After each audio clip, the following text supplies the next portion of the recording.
Let's start on page 12. On page 12, Lacan is working through a summary of something that his student Hippolyte talked about in a previous seminar on die Verneinung, the negation in German. He says, "And I regret his absence this morning," this Mr. Hippolyte, Monsieur Hippolyte, "which prevents me from being certain I'm not distorting the terms he uncovered in this old Freud essay on negation." Now, what occurs next in this third paragraph, starting just to the right of the little number 21 in the margin, the paragraph begins, "What emerged clearly," is Lacan summarizing his former student's presentation on a Freud essay. So let's get this straight. There's the Freud essay on negation. Then there is Monsieur Hippolyte, the student, who delivers a presentation on that essay. And now here's Lacan commenting on the presentation on that essay, just so we're all clear. Here's what he says, page 12, the paragraph beginning, "What emerged clearly." What emerged clearly from his analysis of this striking text is that in what is unconscious, not only is everything repressed, that is, misrecognized by the subject after having been verbalized, but that behind the process of verbalization there must be admitted a primordial Bejahung, an admission in the sense of the symbolic which can itself be wanting. Okay, let's take this one step at a time. First, we have this notion of the unconscious. And if you flip back to page 11, towards the bottom, it's 5 lines up. He says, "The unconscious is a language. Its being articulated doesn't imply its recognition, though. The unconscious is a language because it is full of signifiers. Signifiers, which are connected to meanings, which are or are not connected to realities, but usually they are. Reference, we might call the realities to which meaning signifies, and words or signifiers are connected." Now, what happens in the case of a normal person, if they undergo a traumatic experience, they will oftentimes repress not so much the experience, not the big event, but some signifier of that event. So it could be a car crash, and ever since that car crash, you've never liked the smell of leather. Let's say that you, in that car crash, were riding in a car that was upholstered in leather, and that was what you remembered from the event. Leather, the smell of leather in this case, becomes the signifier for the car crash. And now, whenever you smell leather or feel leather or whatever the case may be, you kind of feel disgusted. You feel a little sick to your stomach.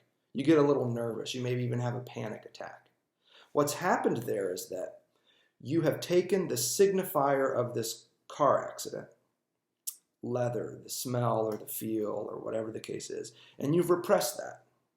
And then whenever you see leather, touch leather, smell leather, whatever, the repressed returns. And you're not quite thrown back into that car accident, but you feel a little uneasy, maybe even a lot uneasy. So what has happened here is you have undergone repression, returning to this passage on page 12. And before you repress the signifier leather, you also allowed verbalization and admitted a primordial Bejahung. Now, why is the German in here? Well, because it's an important Freudian term. What does it mean? It means that even in the case of repression, the symbolic is at work. What's the symbolic? You can look it up in the Dylan Evans Dictionary. The symbolic is the realm of language. The symbolic is the world into which the child enters as they develop from a crying subject of pure need, a biological animalistic being, into a split subject, one who's half bio and half socio. Not sociopath, but sociolinguistic, a being who is inscribed in a civilization determined by social norms and linguistic conventions. Now, in the case of this car accident, yes, you repressed much of it around the signifier of leather, which came to be like the lightning rod for that experience, the signifier that captured so much of it for you. Lacan's point is that in order for leather to symbolize that car accident, there has to be a symbolic process at work. In other words, if leather is going to symbolize that car accident, regardless of whether you repress the experience of leather, there has to be a primordial bejahung, which is the experience of symbolization, symbolizing some event. An admission in the sense of the symbolic, Lacan says on page 12 in the sentence we just read. An admission in the sense of the symbolic. Very primitive, very basic. What you do with the symbol after you symbolize it, after you symbolize the car event, that's something up to you. You can repress it, you can talk about it, you can come to terms with it, whatever the case is. Lacan's point here, though, is that normal people have an unconscious. The unconscious is full of repressed elements. All of these elements are signifiers, and they are signifiers of meanings and of experiences. And because these signifiers symbolize or signify these events and experiences and meanings, they are symbols. What is repressed in a normal person are symbols. That's very important here. The car accident is not what is repressed. What's repressed are all the symbolic representations of that car accident that you have formed. Now, pay attention, because we're going to take it up a notch.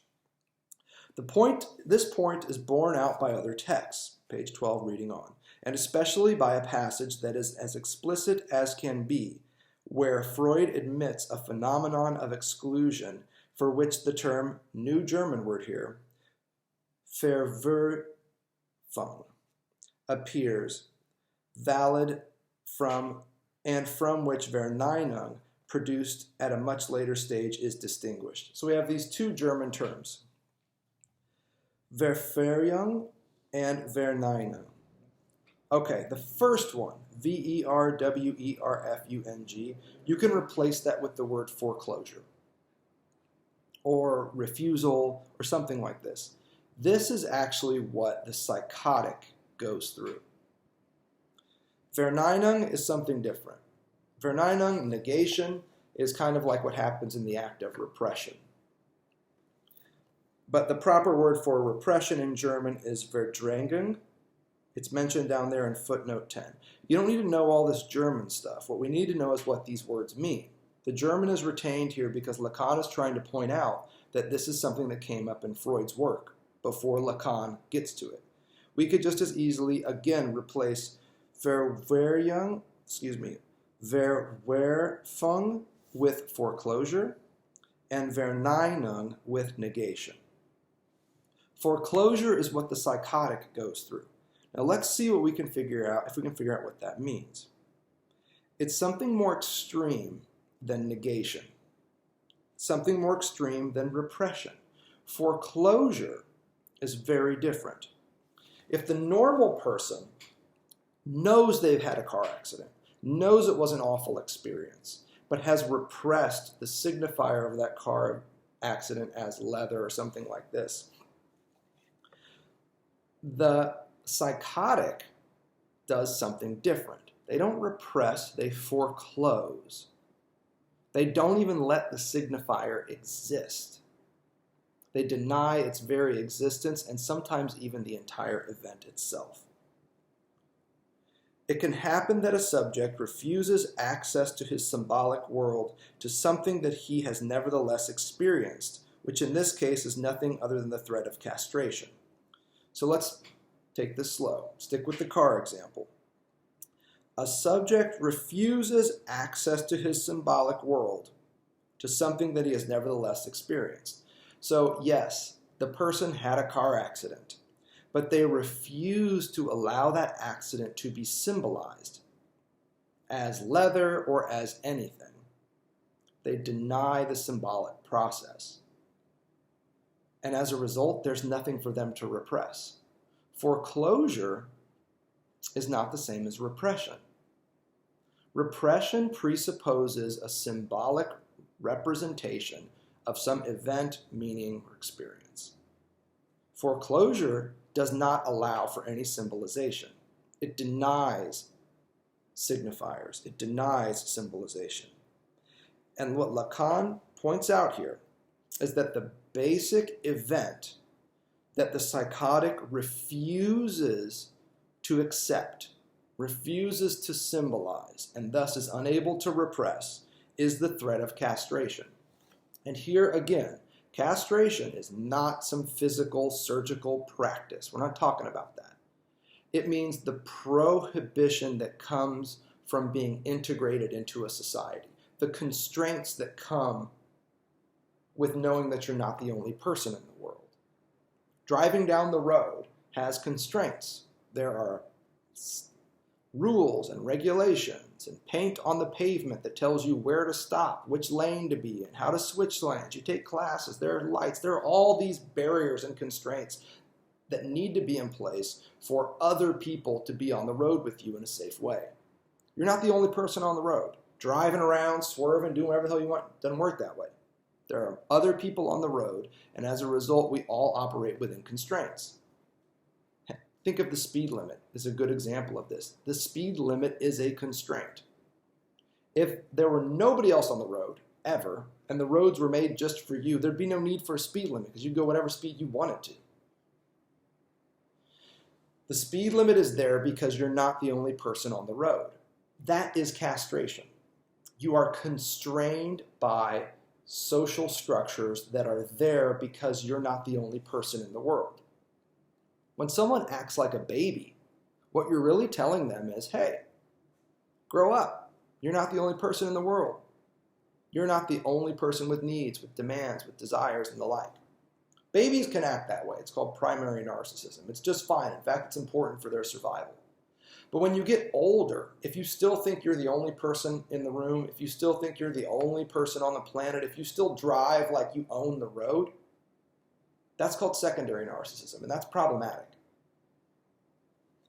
Psychosis is an extreme form of this because you have refused to allow the experience of symbolicity, of being integrated into a socio-linguistic environment. You have refused to allow that to appear on your symbolic register. You don't even have a word for it.